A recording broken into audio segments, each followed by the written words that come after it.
suis heureux d'accueillir maintenant un orateur extérieur, le passe-gouverneur Claude Desbordes du district 16-20.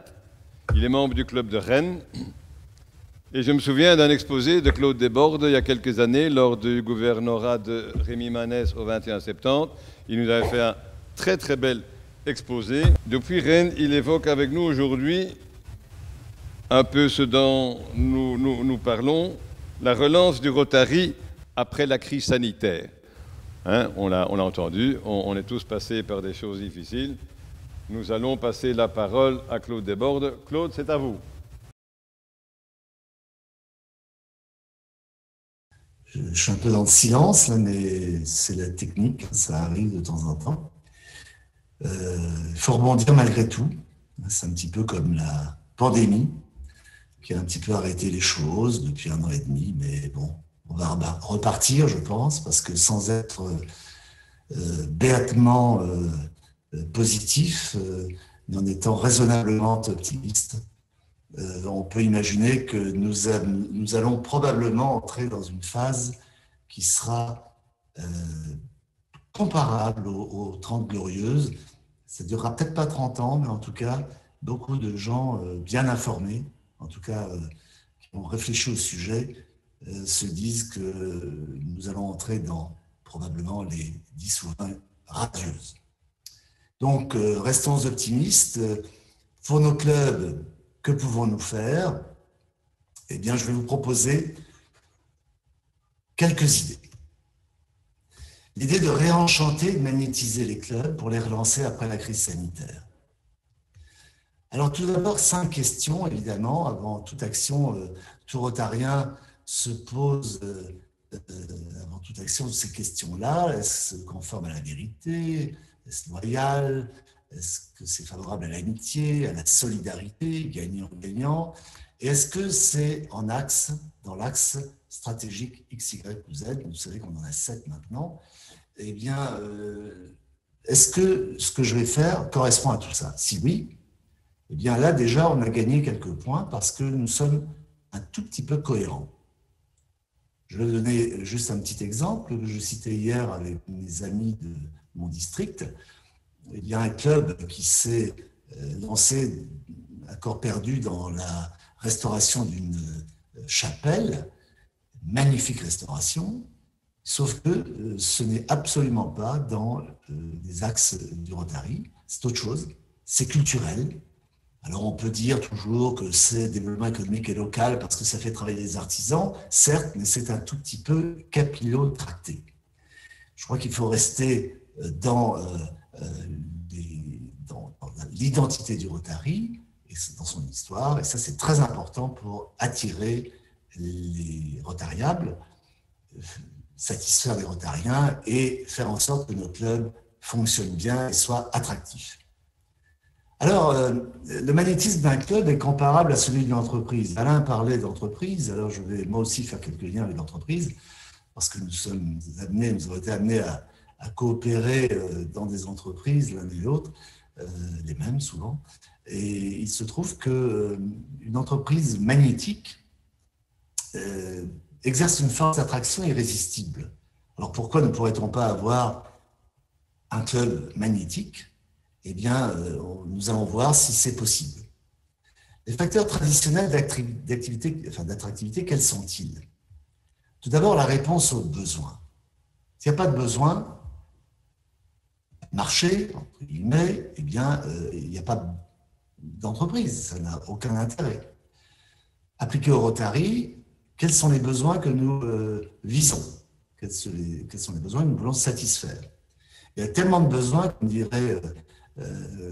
disait Sam Ory, vous vous rappelez, notre ami président international ougandais qui nous a malheureusement quittés, il disait il y a tellement de besoins dans ce monde que nous ne serons jamais assez nombreux pour les satisfaire.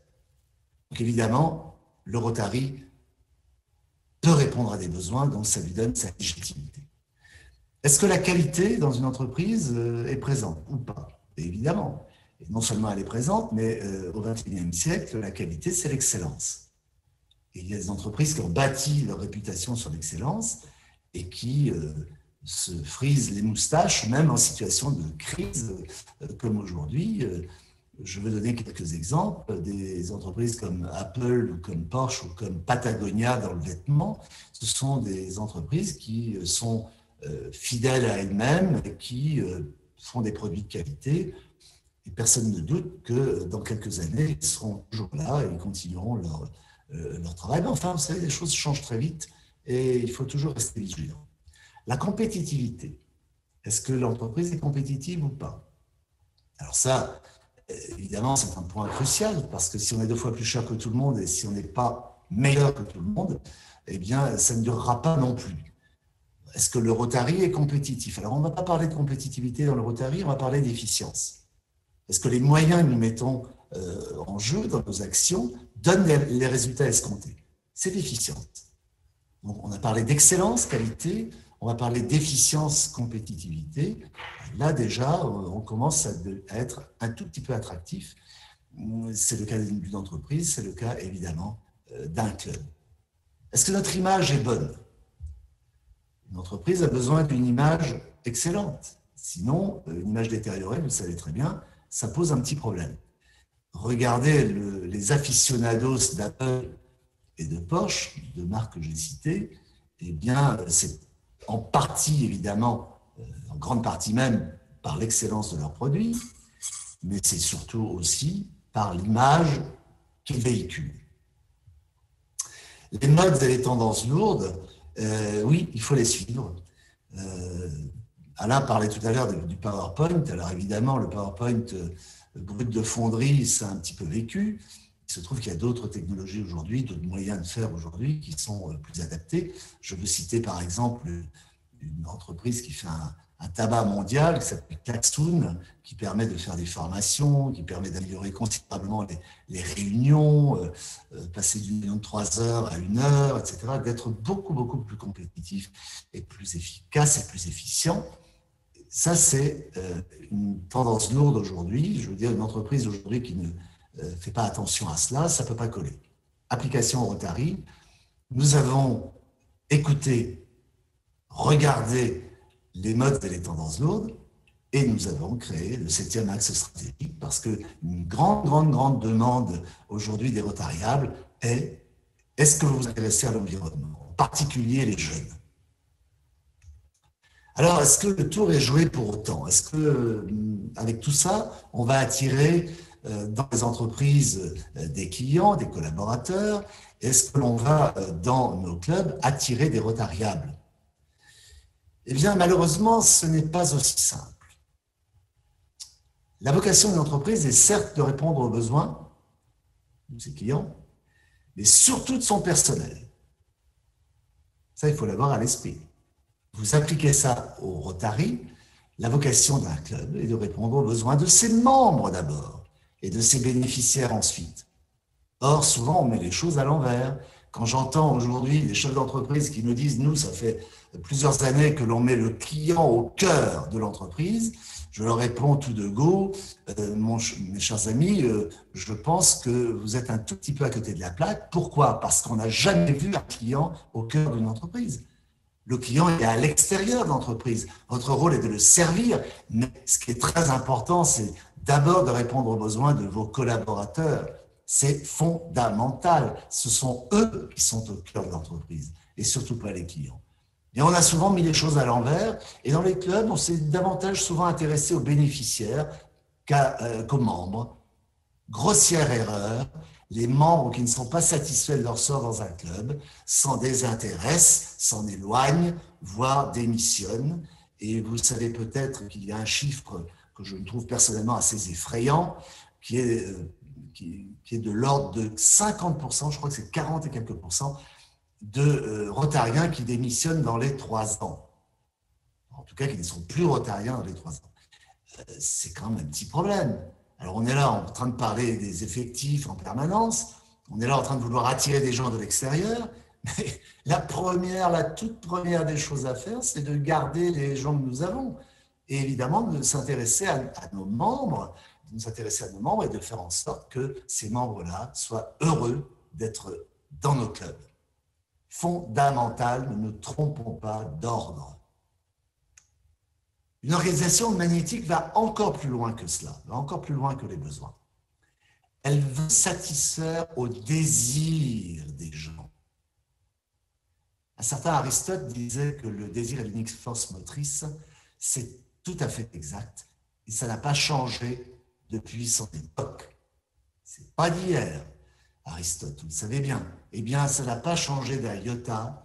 Les êtres humains n'avancent, se bougent. D'ailleurs, mouvement, motivation, je ne sais pas si vous l'avez remarqué, mais c'est du même ordre. Hein. Il n'y a pas de motivation sans mouvement, il n'y a pas de mouvement sans motivation. Les deux sont complètement liés. Motion, en anglais. Eh bien, on ne bouge, on ne se bouge que lorsqu'on a le désir de faire quelque chose. Le besoin est utile pour faire bouger, mais ça ne suffit pas. Le besoin, c'est la baraque à frites qui a permis de se nourrir sur le bord de la route parce qu'on avait absolument faim. Ça, c'est le besoin. Le désir, c'est autre chose. Le besoin, c'est nécessaire, certes, mais qu'est-ce qui fait que l'on va s'engager pour longtemps et sur la durée et avec beaucoup d'énergie? C'est le désir. Le désir est l'unique force motrice. Alors, qu'est-ce que désirent les rotariens et les rotariables? Leur désir n'a rien d'original, absolument rien d'original. Comme tous les êtres humains de la planète, ils sont attirés par des personnes, des organisations qui satisfont leur plus haut niveau d'exigence. Quel est-il? Quels sont-ils? De quoi s'agit-il? De leur valeur. Leur valeur. Alors on peut parler de motivation pendant des lustres. On peut parler d'objectifs, on peut parler de vision, on peut parler de bout du tunnel.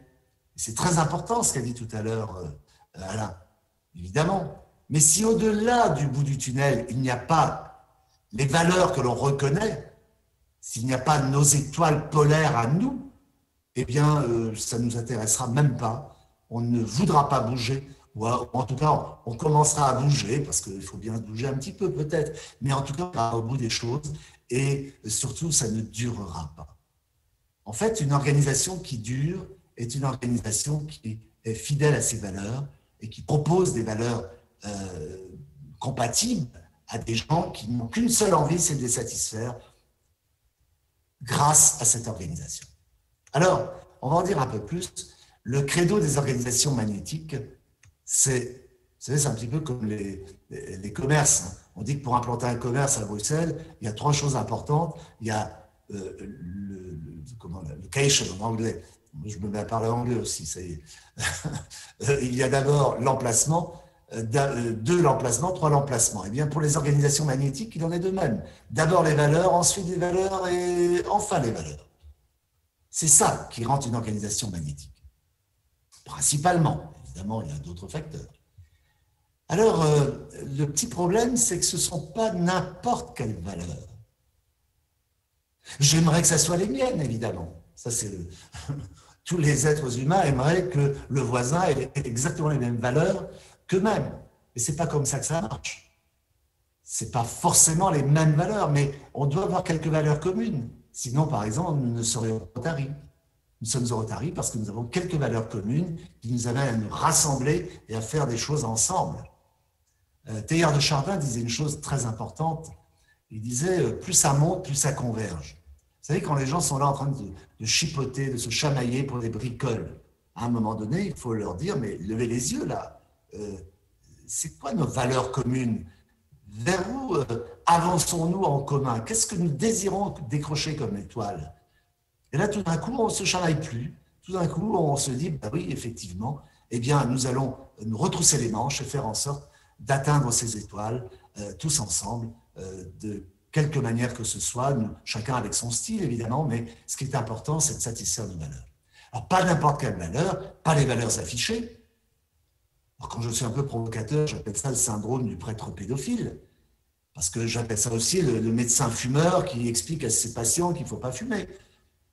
Moi, ça me fatigue un tout petit peu parce que j'entends, vous savez, les donneurs de leçons sont souvent des gens qui sont là en train de se gargariser de leurs valeurs, de dire oui, vous comprenez, de critiquer tout le monde.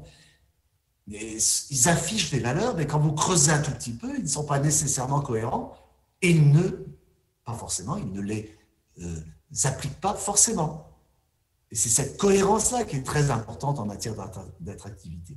Alors, regardez ça. Les hommes naissent libres, enfin naissent et demeurent libres et égaux. Pas beau, ça? Il n'a probablement pas réfléchi à ce qu'il était en train d'écrire, hein, cet homme-là, parce qu'effectivement, il y a un petit souci. C'est-à-dire qu'il dit des choses, il écrit des choses, mais il fait quelque chose qui est totalement à l'encontre de ce qu'il dit. Uniquement les valeurs vécues, mes chers amis, les valeurs vécues.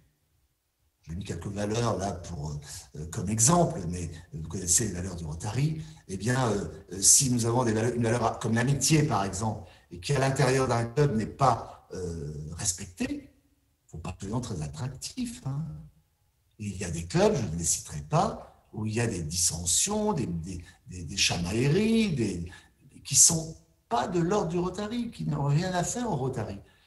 L'une de nos premières valeurs, c'est l'amitié. Donc, s'il y a un problème, eh bien, résolvons-le. On m'a demandé, en tant que vice-gouverneur cette année, de faire réfléchir une commission à la prévention et la gestion de conflits. Alors, on m'a dit, mais surtout, il ne faut pas que ce soit le district qui intervienne là-dedans. C'est l'affaire des clubs, c'est tout à fait vrai. C'est l'affaire des clubs.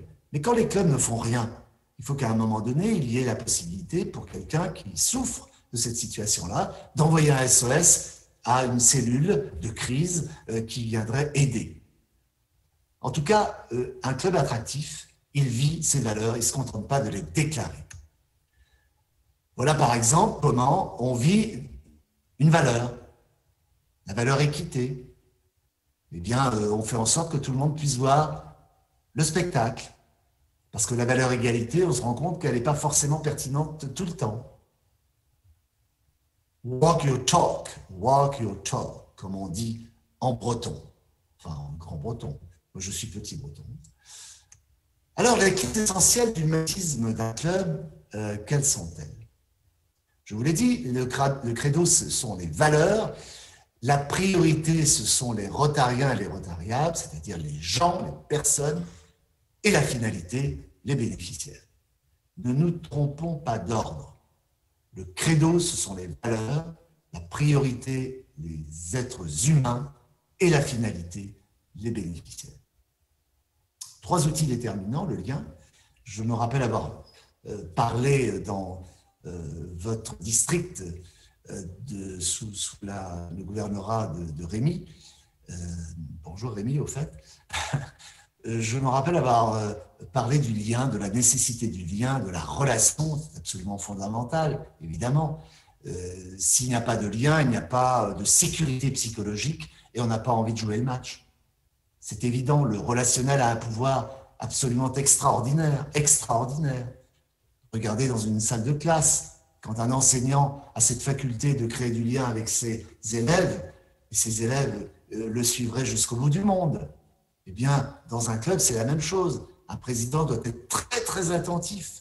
D'abord, au respect des valeurs du Rotary, évidemment, mais surtout, pour que le club fonctionne en matière de cohésion, de solidarité, le pouvoir du relationnel fondé sur le lien, un lien de qualité. Et puis aussi, l'exigence. Rappelez-vous, on avait parlé d'excellence. Et l'excellence du Rotary. On applique les valeurs et nous sommes dans l'excellence. Et on ne se contente pas de médiocrité, on laisse ça aux autres. Dans le Rotary, nous sommes dans l'excellence. Donc ces 2 facteurs-là sont absolument détonnants. Détonnants. Le lien, alors dans d'autres contextes, on appelle ça l'amour. En tout cas, l'amour et toutes ses déclinaisons, n'est-ce pas? L'amitié est une déclinaison de l'amour. En tout cas, la puissance du lien, conjuguée à l'exigence d'excellence, on y rajoute de la congruence, évidemment, on est fidèle à l'identité et à l'histoire du Rotary, on est fidèle à une organisation qui est d'abord professionnelle, humanitaire ensuite, là aussi on ne se trompe pas. Et puis avec une mention spéciale pour la jeunesse. Pourquoi? Parce que c'est l'avenir du Rotary. Mais attention, les jeunes ne nous rejoindront pas si nous ne leur montrons pas que nous avons compris leur système de valeurs, d'une, et de 2, que nous vivons les valeurs que nous affichons. Parce que si nous sommes dans le syndrome des gens qui disent des choses et qui font autre chose, évidemment, nous allons être des repoussoirs. Et après une crise ou avant une crise ou n'importe quand, ça ne changera pas grand-chose. Nous ne serons pas attractifs. Pour faire redémarrer un club après une période de crise, le lien, renforcer le lien, développer le lien, mettre en place des systèmes, des actions qui soient exigeantes, dont on soit fier, et puis respecter la congruence de notre belle organisation. Alors, 5 questions pour vérifier cela. On y revient. Est-ce que c'est conforme à la vérité, à ce qu'on est en train de faire? Est-ce que c'est de la loyauté? Est-ce qu'il y a de l'amitié là-dedans? En tout cas, de la camaraderie, pour être précis. Et puis, de la solidarité. Est-ce que c'est gagnant-gagnant, tout ça, tout ce qu'on est en train de faire? Oui. Est-ce qu'on est dans les axes stratégiques ou à côté de la plaque? Et si tout ça, c'est respecté, évidemment, les témoignages seront positifs. Et ce ne sera pas simplement du déclaratif. Pour mémoire, les témoignages ont beaucoup plus d'impact que le déclaratif. Déclarer que le Rotary, c'est l'amitié, etc., c'est très bien. Mais le montrer, c'est bien mieux. Et quand on a conscience de ce qui fait que le Rotary est congruent, est cohérent, eh bien, tout d'un coup, il devient plus attractif. Et évidemment, on a envie de s'y engager. Une attention de tous les instants portée au témoignage, véhiculés par les Rotariens de façon formelle ou informelle. Il y a des témoignages, quelquefois, qui sont positifs, évidemment, la plupart. Il y a quelquefois des témoignages effrayants. Je me rappelle un ami qui s'était fait piéger par un journaliste, et il y avait eu un article dans ma gazette locale, qui est le premier quotidien de France, une demi-page, je crois, sur les difficultés que nous avions à recruter. Ah là là, mais c'était la catastrophe. On ne trouvait plus de candidats pour venir au Rotary, enfin, etc. C'était une catastrophe. Donc évidemment, les témoignages doivent être positifs, doivent être porteurs, doivent être attractifs. S'ils ne sont pas attractifs, comment voulez-vous que l'on puisse intéresser des gens? Et puis véhiculés par les bénéficiaires sur les réseaux sociaux et dans la presse. Il faut être très attentif à ça. Il faut être vraiment très attentif. Même préparer les choses. Parce que quelquefois, les gens ne savent pas trop comment parler d'une action. Eh bien, vous pouvez préparer la manière dont ils vont en parler à la presse. Parce que sinon, quelquefois, on voit des choses dans la presse qui sont assez redoutables. Il y a eu la période des chèques. Je ne sais pas si vous vous en souvenez. Quand on était un grand chèque comme ça, on prenait la photo, il y avait ça dans le journal le lendemain. Bon, je crois qu'aujourd'hui, la réputation qu'on s'est faite de gens nantis provient probablement beaucoup de là. Et on n'avait pas besoin d'afficher tous ces chèques, surtout qu'ils ne rentraient pas dans notre poche. C'était en général des chèques que nous faisions à des associations et des actions diverses. Alors, soyons attentifs à ça, aux messages que nous véhiculons, aux témoignages que nous portons dans les réseaux sociaux et dans la presse. Alors, mes amis, compte tenu de l'heure, j'espère que j'aurai un tout petit peu... Je ne vous aurais pas plombé votre matinée parce que je voulais être bref, vous donner l'essentiel de ce que je pense être important pour être attractif et pour, en particulier en la période post-crise, avec des valeurs vraiment vécues. Je dis bien vécues, pas simplement affichées, avec la priorité donnée aux Rotariens et aux Rotariables. Après, on verra les autres. Avec comme finalité la satisfaction des bénéficiaires, pas se tromper d'ordre, avec du lien, de l'exigence rotarienne, on parle de qualité, d'excellence, et de la congruence. Bien, je pense qu'on peut réenchanter et magnétiser les clubs pour un avenir radieux. Je ne crois pas un seul instant que le Rotary soit en danger, comme on entend souvent dire à droite et à gauche, parce qu'on a du mal à recruter, soi-disant, etc. C'est curieux, parce qu'il y a des clubs qui n'ont pas de mal à recruter. Je parlais avec un de mes amis à Strasbourg l'autre jour. Lui, il n'a aucun problème. Au contraire, il a une liste d'attente. Alors, qu'est-ce qui fait que dans notre club, il y a des gens qui partent, ou on a du mal à faire venir, etc. Mais posons-nous les bonnes questions. Posons-nous les bonnes questions. Il faut réenchanter, magnétiser nos clubs. Et évidemment, ça ne se fait pas par la volonté du Saint-Esprit. Il y a des règles à respecter. Eh bien, je suis convaincu que nous sommes promis à un avenir radieux. Je suis convaincu que vous êtes promis à un avenir radieux, à la seule condition de respecter quelques points clés que nous avons vus très très rapidement et que je pourrais vous développer, si un jour vous en avez le temps, en une semaine non-stop, à raison de 8 heures par jour. Je pense qu'il y a tant à dire là-dessus qu'on n'en finit pas, mais j'ai voulu être le plus concis, le plus précis possible. J'espère y être parvenu. En tout cas, je vous remercie beaucoup de votre attention et je suis ravi de retrouver des amis que je n'ai pas vus depuis quelques années. Merci pour votre attention. Merci, cher Claude, pour ton message. Merci de nous avoir réorientés sur nos valeurs et de nous donner quelques clés pour la relance de nos clubs.